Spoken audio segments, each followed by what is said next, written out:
Alright guys, let's get started with this pure Ogdoadic deck profile.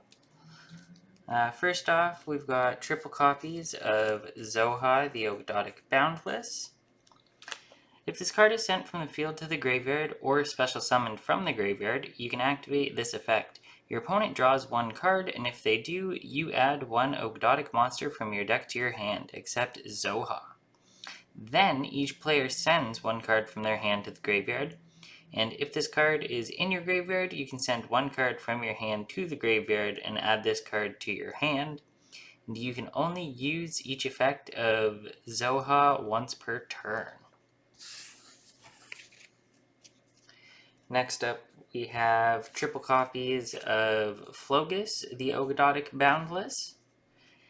Again, if this card is sent from the field to the graveyard or special summoned from the graveyard, you can target one face-up monster your opponent controls and one monster in their graveyard with an equal or higher attack than that target and special summon that monster from the graveyard to their field.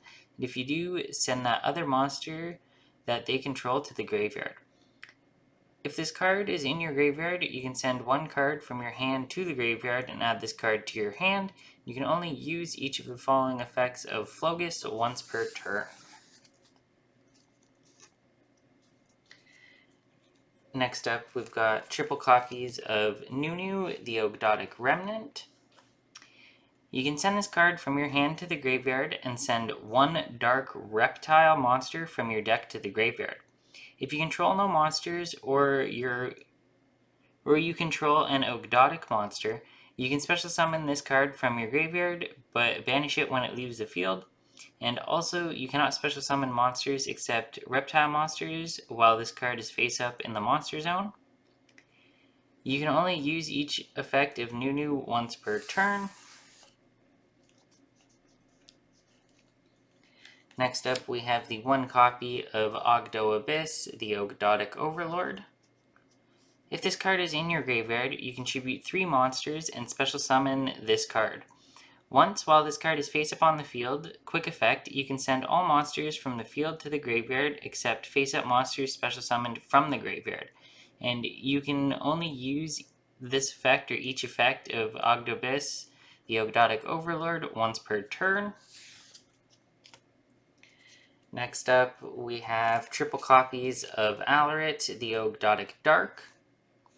If this card is in your graveyard, you contribute 1 monster and special summon this card. Then, your opponent can add 1 monster from their graveyard to their hand.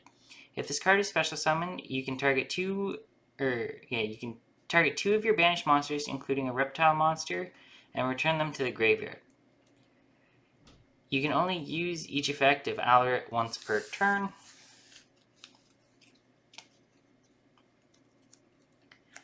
Next up, we have the one copy of Aaron, the Ogdoadic King. If this card is in your graveyard, you contribute 2 monsters and special summon this card. If your opponent adds a card or cards to their hand except during the draw phase or damage step, you can send 1 random card from their hand to the graveyard.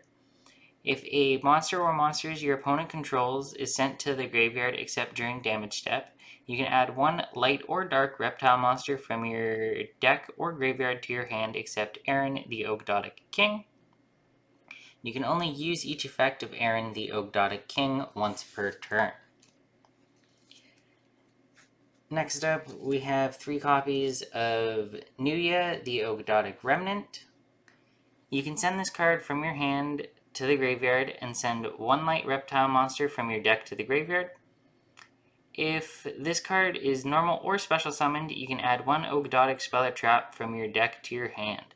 You can only use each effect of Nuya, the Ogdoadic Remnant, once per turn.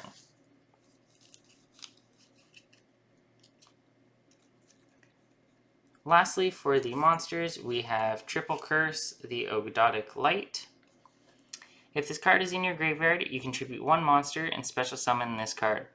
Then, your opponent can special summon 1 monster from their graveyard, but negate its effects. If this card is special summoned, you can target 1 level 4 or lower Ogdoadic monster in your graveyard and special summon it, but banish it when it leaves the field. And you can only use each effect of Curse the Ogdoadic Light once per turn. That's it for the monsters. Let's move on to the spells.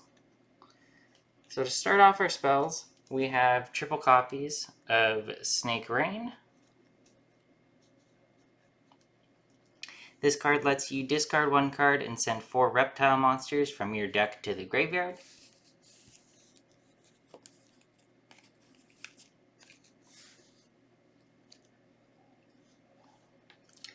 Next up, we have triple copies of Ogdoadic Water Lily, which allows you to send 1 reptile monster from your deck to the graveyard. Then if you have 5 or more reptile monsters with different names in your graveyard, you can special summon 1 reptile monster from your graveyard.